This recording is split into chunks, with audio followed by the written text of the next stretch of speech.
Bueno, como les decía, nuestro tema para hoy es el oficio de diáconos. Vamos a estar estudiando dónde se originó, cuáles son los requisitos para un diácono y cuáles son sus deberes, básicamente. Eso es lo que vamos a tratar hoy. Pero antes, yo quiero que confirmemos con la Escritura que el diaconado es un oficio, es un llamado formal de Dios. Y quiero que me acompañen a la carta a Timoteo, donde tenemos de las cosas que más tenemos sobre los diáconos está en Timoteo. De la información que más tenemos en la Escritura está en Timoteo. Y si ven en primera carta a Timoteo, capítulo 3, dice Pablo: palabra fiel es esta: si alguien aspira al cargo de obispo, pastor, anciano, ¿verdad? Buena obra desea hacer. Buena obra desea hacer. Y luego entonces establece unos requisitos. El obispo debe ser irreprochable, marido de una sola mujer, tal, etcétera, etcétera.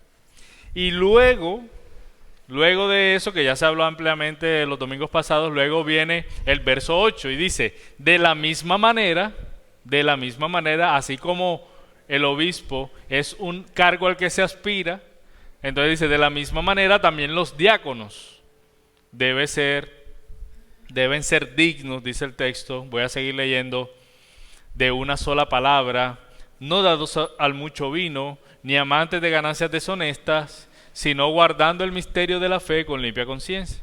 Que también estos sean sometidos a prueba primero, y si son irreprensibles, que entonces sirvan como diáconos.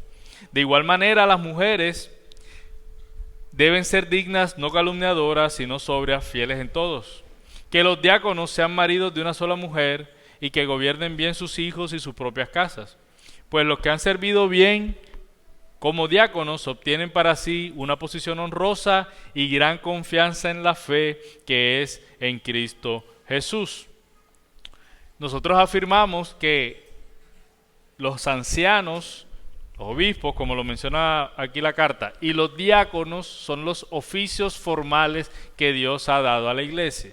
¿Por qué decimos que son oficios formales? Bueno, porque tiene unos requisitos específicos y que son necesarias para el oficio.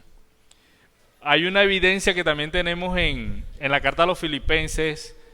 Pueden irse ahí, la carta a los Filipenses en el primer capítulo, en el saludo de Pablo. Miren cómo se dirige Pablo a la iglesia.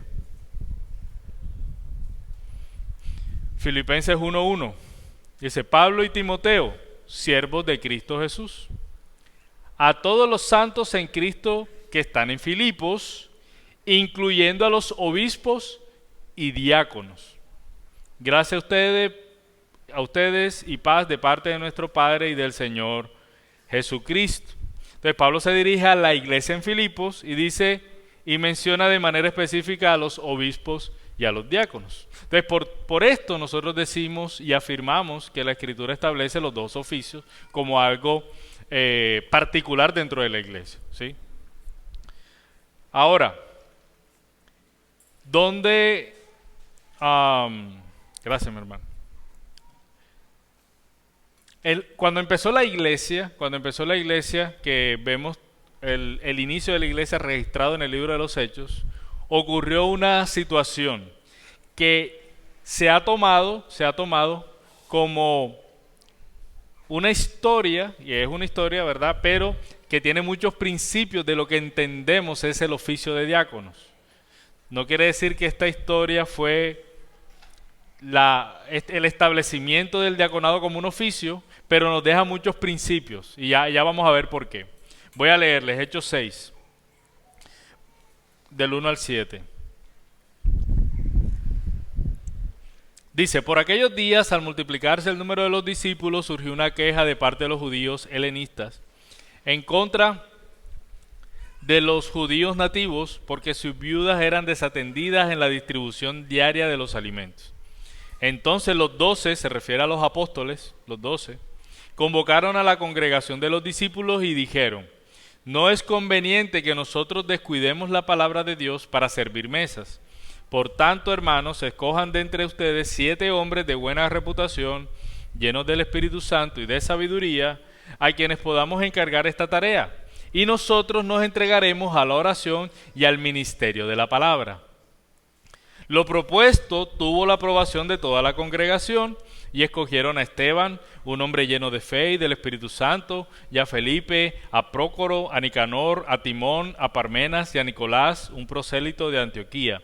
A estos los presentaron ante los apóstoles, y después de orar pusieron sus manos sobre ellos, y la palabra de Dios crecía, y el número de los discípulos se multiplicaba en gran manera en Jerusalén, y muchos de los sacerdotes obedecían a la fe. Bien. Ocurrió una situación, la iglesia estaba creciendo, hubo un problema, los apóstoles dijeron, espérate, si nosotros nos dedicamos a resolver estos problemas, no vamos a dedicar el tiempo necesario a orar y al ministerio de la palabra, entonces cojan entre ustedes a 7 hombres con unos requisitos, ¿verdad? Para que ellos entonces nos ayuden en esta tarea. Y así fue, el pueblo los vio, los escogió, los reconoció, y entonces impusieron sus manos y resolvieron el problema, y la iglesia seguía creciendo. Esta es la historia, esto fue lo que pasó. Este pasaje o esta historia ocurre en un momento muy particular de la iglesia.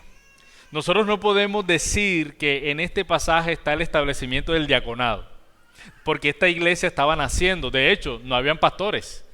Los que hacían la labor que hoy que pudiéramos asemejar a lo que hace un pastor, lo hacían los apóstoles. Pero más adelante, cuando las iglesias fueron establecidas, es que se establecen, designan ancianos con estos requisitos. Ok, los diáconos que tengan estos requisitos. Sin embargo, Hechos nos da principios para ambos oficios, de hecho, tanto para pastores y diáconos también. Ahora, nosotros no podemos usar la historia de los hechos como un mandamiento para la iglesia, pero sí como principios que podemos asociar a los oficios de los que hemos estado hablando. No sé si soy claro en eso, ¿sí? Porque algunos afirman que estos fueron los primeros diáconos de la iglesia, pero realmente no fue así, porque apenas la iglesia se estaba organizando. Y los apóstoles luego establecieron cuáles eran los requisitos de manera formal, que es lo que vemos en las cartas, tanto para pastores como para diáconos. Sin embargo, podemos encontrar en la historia mucho de lo que nosotros tomamos para decir un diácono debería ser, un diácono debería servir de esta manera, un diácono, y eso lo vamos a ir viendo ahora en el transcurso de la enseñanza. ¿Por qué esta historia es útil para el tema del diaconado? Fíjense que hay algo interesante que pasó en esta historia. Uno, la función de estos hombres ayudaría a priorizar el ministerio de la palabra y de la oración, que era el ministerio de los apóstoles, ¿verdad? Lo que ellos iban a hacer era aliviar las tareas, las necesidades que se estaban presentando en ese momento, para que los apóstoles que estaban encargados de el ministerio de la palabra y el cuidado de la iglesia a través de la oración pudieran hacerlo sin ocuparse en otras cosas. Esto era prioridad, y estos hombres fueron escogidos precisamente para garantizar que esa prioridad se llevara a cabo, que se cumpliera. Los requisitos que están en la historia también están centrados en su carácter, en su piedad y en su sabiduría. Escogieron hombres no por sus profesiones, sino que estuvieran llenos del Espíritu Santo, hombres sabios, hombres piadosos.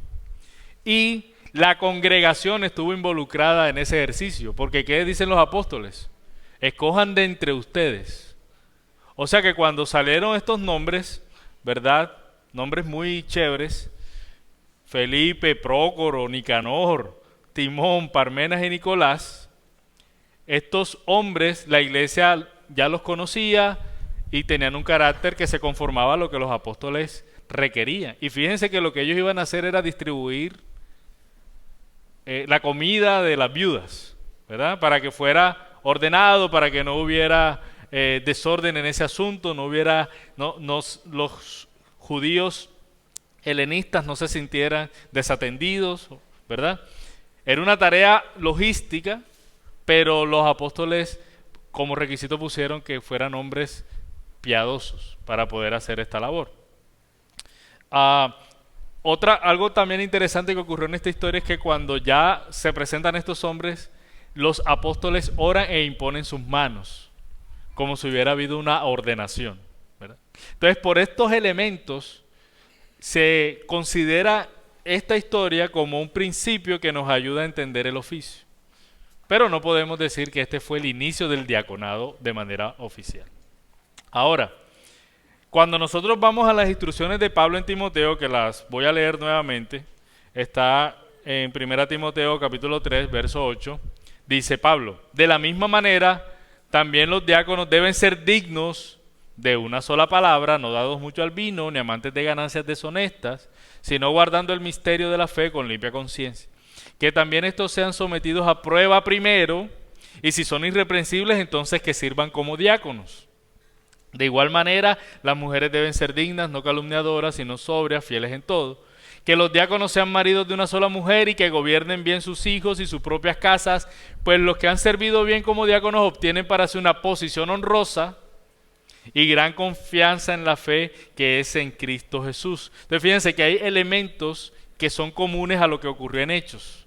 Hay unos requisitos, hay una posición honrosa, un reconocimiento formal de su oficio, de su labor, y estos requisitos se centran en su carácter principalmente.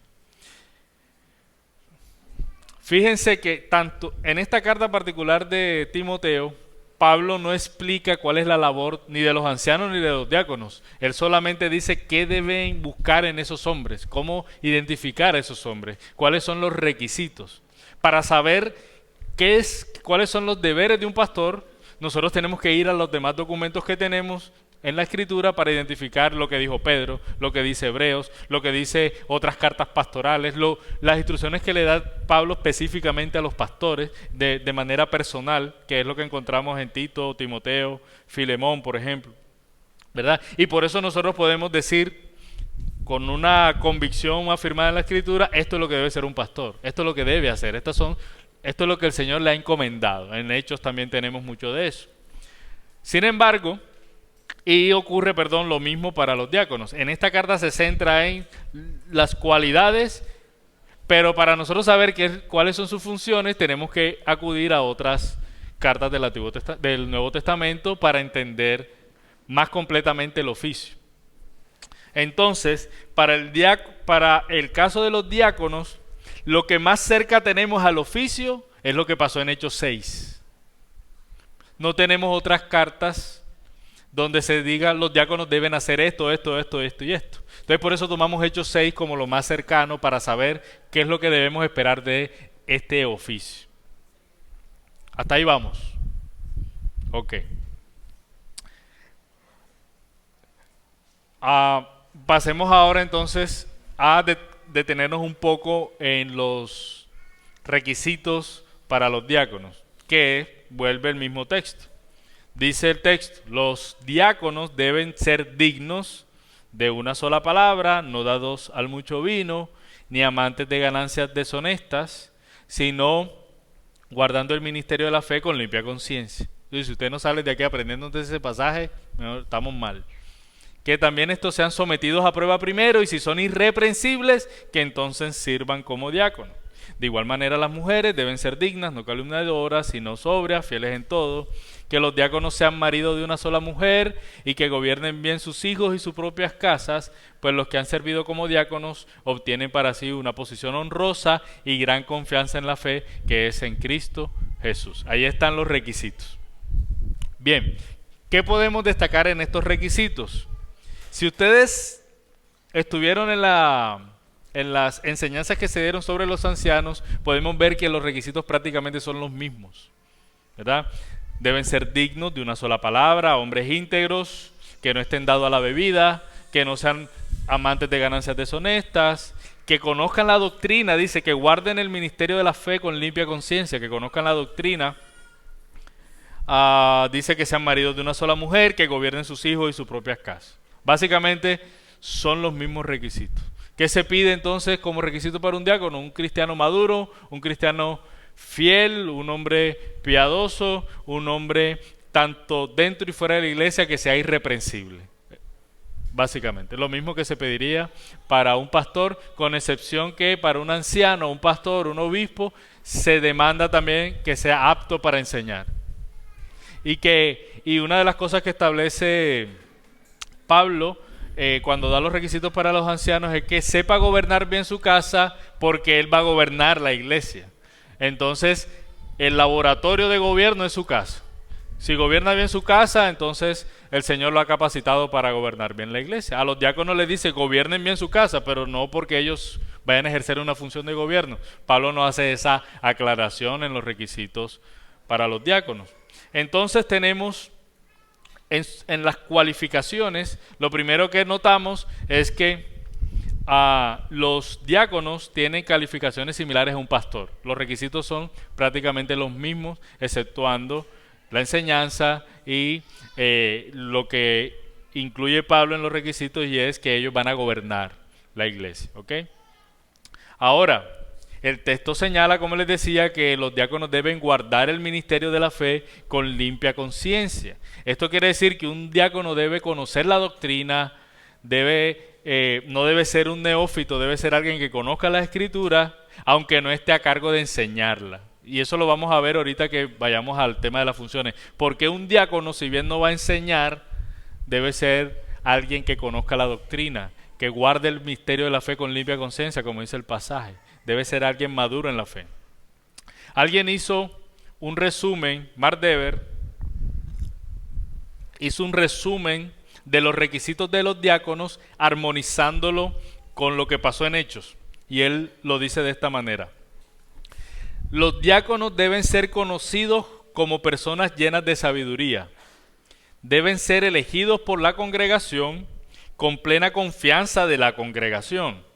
Deben asumir de buena gana y con diligencia la responsabilidad de las necesidades de su ministerio particular. Deben ser dignos de respeto, sinceros, no indulgentes con mucho vino, no interesados en ganancias deshonestas y firmes en las verdades profundas de la fe con una conciencia clara. Los diáconos deben ser siervos probados y aprobados, que sean esposos de una sola mujer, y deben ser personas que administren bien a sus propios hijos y su hogar. Un parafraseo de lo que hemos venido diciendo. Ahora, hay otra cosa interesante en los requisitos de los diáconos, y es que el verso 11 menciona mujeres. No sé si lo notaron, ¿verdad? En medio de las calificaciones, entonces Pablo dice, de igual manera las mujeres deben ser dignas, no calumniadoras, sino sobrias, fieles en todo. Entonces este verso nos pone en un aprieto, ¿verdad? Hay varias posiciones al respecto de lo que quiere decir este pasaje. Algunos toman este pasaje para afirmar que estos son los requisitos para diaconisas, ¿verdad? O sea que el oficio de diácono puede ser ocupado por una mujer, ¿verdad? Otros concluyen que se refiere a las esposas de los diáconos. Y otra postura es que se refiere a las mujeres que acompañan a los diáconos en su servicio. Ok. Nosotros creemos, y ahorita les digo por qué, después de revisar el peso de cada postura, el peso de prueba exegética de cada texto, del contexto de la carta, del contexto de lo que Pablo ha escrito a las iglesias en todo lugar, ¿verdad? En Romanos, donde se habla también se menciona una mujer como diácono de la iglesia tal, por ejemplo, en algunas traducciones, del uso de la palabra en el pasaje, en la carta a Timoteo y demás. Nosotros creemos que el texto apunta a mujeres que acompañan a los diáconos en su servicio, o que acompañan el servicio en la iglesia. Ya les voy a decir por qué. Y no necesariamente este texto se refiere a las esposas de los diáconos. Las razones para que tengamos esta posición es la siguiente. Primero, la palabra que usa Pablo aquí para decir las mujeres es una palabra que se usa en la Biblia para esposas y para mujeres en sentido general. Mujeres femeninas, XY, ¿cómo es la cosa? Mujeres. XX. Discúlpenme la ignorancia biológica mía. Mujeres. Pablo usa una palabra que significa, que a veces sirve como esposa o como mujer, pero depende del contexto de lo que él está diciendo. ¿Ok? Entonces, para el contexto de la carta, para el contexto de lo que Pablo viene escribiendo, nosotros no creemos que él se refiera a las esposas de los diáconos, principalmente porque no tendría mucho sentido al final él está diciendo, los que quieran ser diáconos tengan estos requisitos, ¿verdad? Está marido de una sola mujer, XY, ¿verdad? Hizo lo mismo con los ancianos, que los ancianos sean marido de una sola mujer, irreprensibles, pero para las esposas de los ancianos no estableció requisitos, ¿verdad? Entonces por eso creemos que por el contexto y el flujo de pensamiento del pasaje, Pablo no se está refiriendo a la esposa de los diáconos. O sea que para calificar un diácono hay que evaluar a sus esposas con estos requisitos. Por un lado, nosotros creemos más bien que por causa del oficio de los diáconos es natural que los diáconos se apoyen en muchas personas en la iglesia, incluyendo mujeres. Y por eso esta mención a las mujeres que apoyan el servicio en la iglesia es para ayudar a definir qué se requeriría de aquellos que iban a acompañar a los diáconos en su servicio, porque este pasaje está hablando de los diáconos y nos vamos a dar cuenta porque justo en el verso 12 él sigue hablando de los diáconos. Él empieza en el 8, ¿verdad? En el 8, los diáconos deben ser dignos de una sola palabra, no dados mucho al vino, ni amantes de ganancia deshonesta, guarden el ministerio de la fe, que sean sometidos a prueba, Dice de la misma manera las mujeres, y después sigue diciendo en el 12, que los diáconos sean maridos de una sola mujer. Entonces no tendría mucho sentido que Pablo esté hablando de otros requisitos para otro tipo de diáconos, porque él viene hablando desde el 8 de los diáconos, menciona el 11 y sigue hablando, los diáconos sean maridos de una sola mujer. Él está hablando a los diáconos, varones. Ahora, Pablo, si nosotros vemos la carta, cuando empieza el capítulo 3, Pablo habla de los requisitos para los ancianos. Luego dice de los diáconos, esto está del 1 al 7, ¿verdad? Luego dice de los diáconos en el verso 8, de la misma manera los diáconos deben ser dignos. Luego en el verso 11 proporciona esta descripción de mujeres y luego vuelve entonces en el verso 12 a que los diáconos sean maridos de una sola mujer y todos los demás requisitos. Pero justo en el capítulo 2, o sea, justo antes de empezar con los requisitos, miren lo que Pablo dice. 1 Timoteo 2, del 9 al 12. Y él se refiere a las mujeres. Asimismo, que las mujeres se vistan con ropa decorosa, con pudor y modestia, no con peinado ostentoso, no con oro o perlas o vestidos costosos, sino con buenas obras como corresponde a las mujeres que profesan la piedad. Que la mujer aprenda calladamente con toda obediencia. Yo no permito que la mujer enseñe ni ejerza autoridad sobre el hombre, sino que permanezca callada. Mucho de lo que Pablo escribe para ordenar la iglesia, inclusive en la carta a Tito igual, establece claramente los roles de la mujer dentro de la iglesia, ¿verdad? Cómo la mujer va a servir, cómo la mujer, qué límites tiene dentro del orden de la iglesia. Por eso nosotros no creemos, por el contexto de Timoteo, por el contexto de Tito, que Pablo está incluyendo a las mujeres en el oficio diaconal, sobre todo porque está siendo enfático en que la autoridad fue dada a los hombres. De hecho, la explicación que luego Pablo da para esto, el argumento que Pablo da para esto es Génesis. Él dice, es que el hombre es cabeza de la mujer, porque el hombre fue creado primero, ¿verdad? Y esto aplica también en el orden de la iglesia.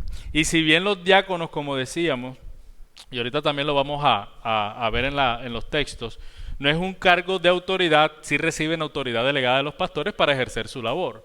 Entonces, si Pablo previamente acaba de decir que no permite a la mujer que tenga autoridad sobre los hombres, decir que va a haber un oficio asociado a una mujer no será consistente con el contexto.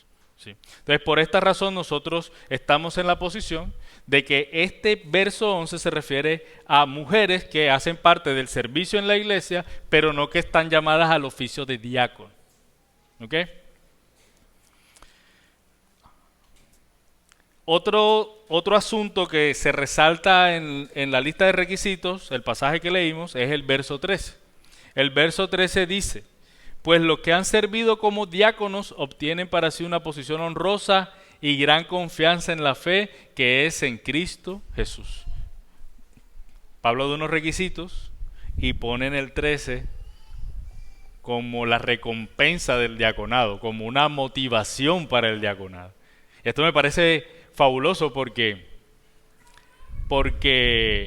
miren lo que dice. Primero, que es una posición honrosa. Y eso se refiere a que el oficio de diácono tiene un reconocimiento. Por eso nosotros no podemos pensar de los diáconos como que son la gente que hace lo que nadie quiere hacer. Que los diáconos son los encargados de servir, como si los cristianos no estuvieran llamados a servir. De hecho, todo cristiano está llamado a servir. Tenemos suficiente en las cartas a la iglesia para saber que todos estamos llamados a poner nuestros dones al servicio de la iglesia. La parábola de los talentos no fue para los diáconos. La parábola de los talentos es para todos los hijos del reino. Dios nos ha dado dones y espera que seamos productivos con nuestros dones, que los pongamos al servicio del reino. Y al que no los ponga al servicio del reino le dice siervo malo y perezoso, ¿verdad? Así que el servicio es una tarea de todos los creyentes, de todos los que hacen parte de la iglesia. Pero los diáconos, por ser un oficio formal establecido por la Escritura, reciben entonces una posición honrosa. Una posición honrosa. Y eso es un mensaje para nosotros como iglesia, que debemos honrar a los diáconos por el oficio que tienen. Y dice la segunda motivación o la segunda recompensa que menciona el texto es que ellos obtienen para sí gran confianza en la fe que es en Cristo Jesús. Servir como diáconos ayuda a que quienes sirven como diáconos tengan gran confianza en la fe tanto de la iglesia como ellos de sí mismos en el Señor. Su servicio los santifica. Y esa es una recompensa. Y su servicio lo hace hombres imitables. Alguien dijo una vez, escribiendo sobre el tema de los diáconos, si mi hija me preguntara a quién podría imitar en la iglesia, yo no debería tener problema en señalar, mira algún diácono. Porque reciben esa honra, su carácter, su vida, su servicio a la iglesia, su amor por la iglesia debería ser algo que todos deberíamos imitar como cristianos que hacemos parte de la iglesia. Así que esta motivación que pone el versículo 13 me parece que está ahí para incentivar, ¿verdad? Para hacer así como cuando el Señor elogia a todos que sabemos que recibiremos de Él una corona y que Él finalmente nos dará un gozo mayor que cualquier otra cosa que Él nos pueda dar. Para el oficio de diáconos particularmente también hay una recompensa. Dice que obtienen una posición honrosa y gran confianza en la fe que es en Cristo Jesús. Ahora bien, ya hemos hablado de el origen o fundamentos del oficio diaconal que encontramos inicialmente en Hechos. Hablamos de los requisitos para los diáconos, ahora vamos a hablar de los deberes de los diáconos. ¿Cuál es su responsabilidad? ¿Para qué han sido llamados? El título de diácono, básicamente describe lo que un diácono está llamado a hacer, y es servir. Porque diáconos traduce siervo. Diácono es la palabra para siervo. De hecho, es una palabra usada muchas veces en la Escritura. En este sentido, como yo les decía, el término diácono puede ser utilizado para cualquier cristiano, porque todos los cristianos estamos llamados a servir, somos siervos, ¿verdad? Sin embargo, respecto al oficio de diácono como tal, para definir sus roles, como yo les había hablado, tenemos que irnos otra vez a Hechos para entender cómo funcionó allí ese servicio, ¿verdad? Ese servicio que apuntaba a cubrir necesidades de la iglesia. Entonces, según lo que encontramos en este pasaje, los diáconos están llamados a servir a las necesidades que están presentes en la vida de la iglesia, con el fin de que aquellos que están encargados de la administración de la palabra de Dios, de la predicación de la palabra, del cuidado y la protección de la iglesia, que son los pastores, puedan hacerlo con mayor libertad, con mayor, sin distracción, digámoslo así. De manera general, esos son los deberes de los diáconos. Ayudar a las necesidades, vamos a decirle, físicas de la iglesia, que están presentes en la iglesia, para que los que están llamados a cuidar de las necesidades espirituales lo puedan hacer mejor, puedan servir mejor. Los diáconos entonces, para poder servir a las necesidades de la iglesia, deben ser hombres que estén involucrados en la vida de la iglesia. No puede ser que un diácono o alguien que aspira a diácono, por ejemplo, no sabe lo que ocurre con hermanos que tienen necesidades. Es decir, es un hermano, por ejemplo, que no conversa con la iglesia, no tiene espacios para visitar a otros hermanos, no se interesa por eso, no llama en la semana a un hermano. ¿Cómo sabemos las necesidades si no es conversando con las personas? Entonces, para poder atender a las necesidades, un diácono debe estar involucrado con la iglesia, conocer la iglesia, desear conocer de hecho sus necesidades para poder estar a disposición de servir a esas necesidades, tomar la iniciativa para abordar las necesidades. Los diáconos deben conocer la iglesia, estar involucrados en la iglesia, de tal forma que puedan estar alertas para llevar a cabo la labor que les ha sido encomendada. Mire, no sé si lo hablábamos en un jueves, no recuerdo bien, pero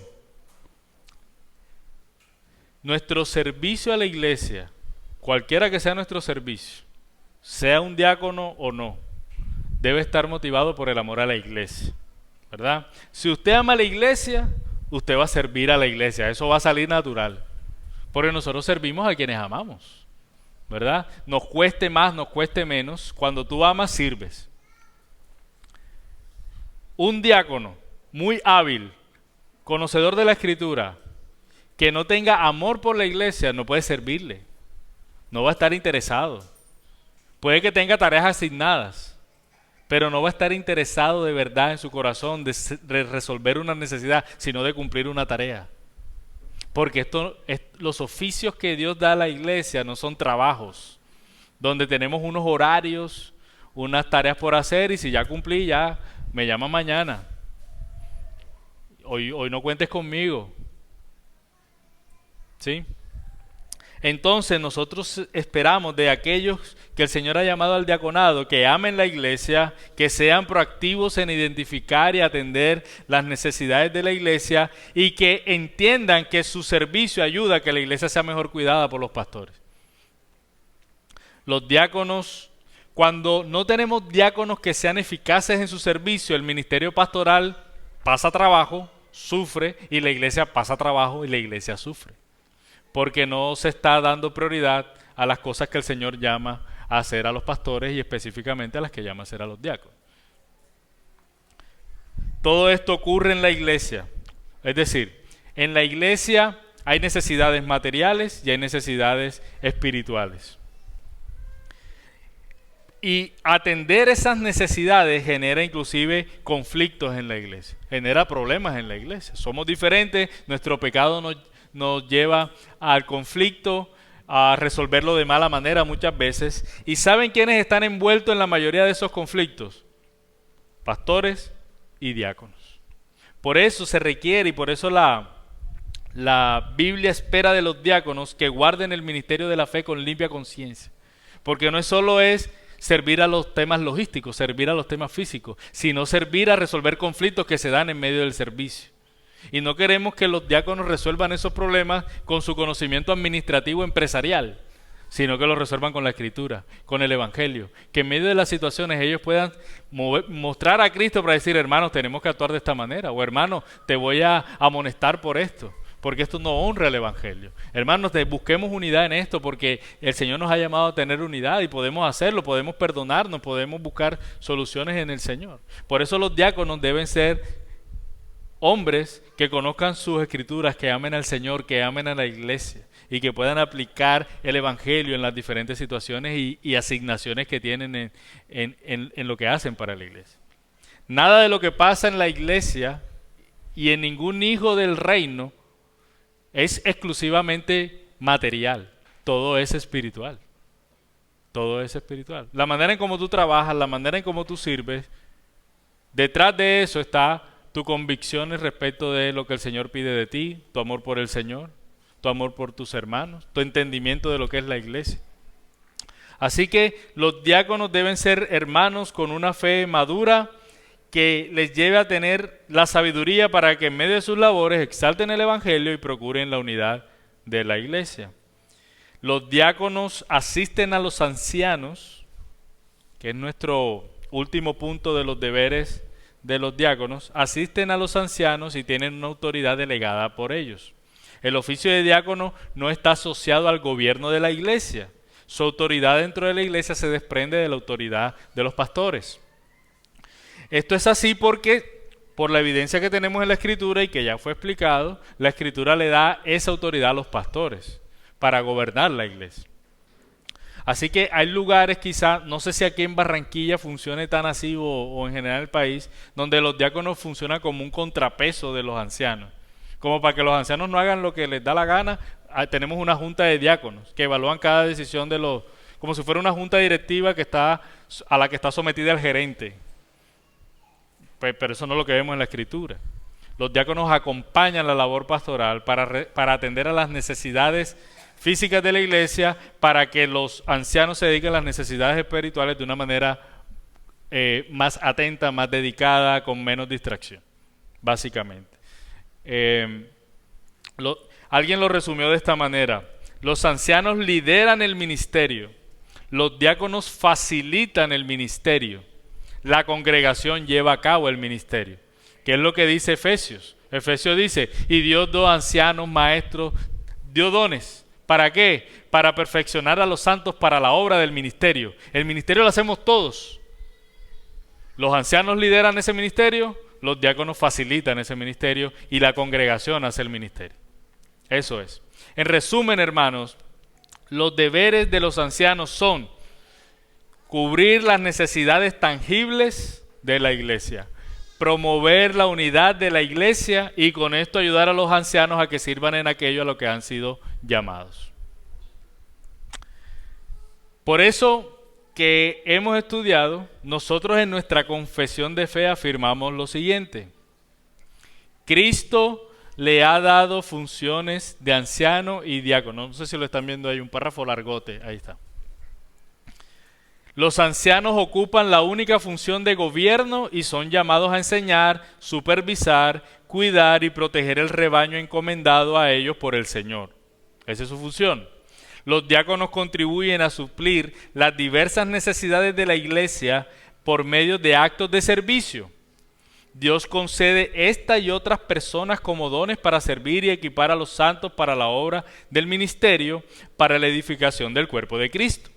En conformidad con el diseño de Dios en la creación, la Escritura reserva la función de anciano y diácono para varones, aunque los hombres y las mujeres por igual pertenecen a un sacerdocio real, en la cual cada miembro es dotado por Dios para desempeñar un papel vital en la vida y misión de la iglesia. Amén. Para concluir, vamos a leer Lucas 22-25.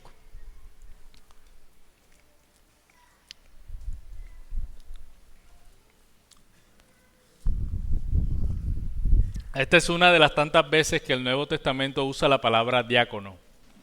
Pero en este pasaje Jesús va a usar esa palabra para referirse a él. Miren lo que él dice. Y Jesús les dijo: los reyes de los gentiles se enseñorean de ellos. Los reyes de los gentiles se enseñorean de ellos. Y los que tienen autoridad sobre ellos son llamados bienhechores. Pero no es así con ustedes. Antes, el mayor de ustedes hágase como el menor, y el que dirige como el que sirve. Porque, ¿cuál es el mayor? ¿El que se sienta a la mesa o el que sirve? Y cuando él dice el que sirve, él usa la palabra diácono. ¿Cuál es el mayor? ¿El que se sienta o el diácono? Entonces él dice, ¿por qué? ¿Cuál es perdón? No es el que se sienta a la mesa. El que se sienta a la mesa es el mayor, dice el Señor, que el que sirve, dice. Sin embargo, entre ustedes yo soy como el que sirve. ¿Qué dice Jesús? ¿Quién es el mayor? ¿El que se sienta a la mesa o el diácono? No es el que se sienta a la mesa y dice, bueno, entre ustedes yo soy el diácono, dice el Señor. Hermanos, el ministerio de Jesús es la máxima expresión de los oficios que Él ha dado a la iglesia. Lo que Jesús hizo es la máxima expresión de un anciano y de un diácono. Cristo vino a servir a las necesidades espirituales y físicas de la iglesia. Y Cristo sigue cuidando a la iglesia a través de los oficios que Él ha dado a la iglesia, ancianos y diáconos. Ignacio de Antioquía dijo, el primer siglo, a los diáconos se les ha confiado el servicio de Jesucristo. Qué lindo. Al atender a los que sufren, los diáconos actúan como las manos y los pies de Cristo en un mundo que necesita su compasión. Al discernir y suplir las necesidades prácticas, los diáconos reflejan al Salvador que tomó la iniciativa para satisfacer nuestra necesidad más profunda. Al proteger y promover la unidad de la iglesia, los diáconos agradan a aquel que oró por la unidad de la iglesia, a Cristo mismo, y dio su vida para hacerlo posible. Todas las formas en que se lleva a cabo el oficio de diácono encuentran su modelo, su misión y su motivación en el diácono de diáconos, en Cristo Jesús. Por eso Pablo dice, los que han servido bien como diáconos obtienen para sí una posición honrosa y gran confianza en la fe que es en Cristo Jesús. Iglesia, honremos a nuestros diáconos por su servicio a la iglesia, por su trabajo visible e invisible. Esta iglesia es bendecida por nuestros diáconos. Y nosotros como pastores, gracias a los diáconos, podemos servirles mejor. Hermanos, y si la iglesia está creciendo, y así como en la iglesia de Hechos, entre más crece la iglesia, crecen las necesidades. Así que oremos porque el Señor siga llamando diáconos. Oremos por hombres que estén dispuestos a rendir su vida y servir al Rey, servir al pueblo de Dios, disponerse para que su vida se gaste al servicio de la iglesia. Sigamos orando por eso y sigamos respondiendo al llamado que Dios está haciendo quizás a muchos hombres aquí para eso. Los que sirven bien como diáconos ganan para sí una posición honrosa, no porque están buscando el reconocimiento, sino porque el Señor está viendo su trabajo y ellos están imitando al diácono de diáconos. Vamos a orar.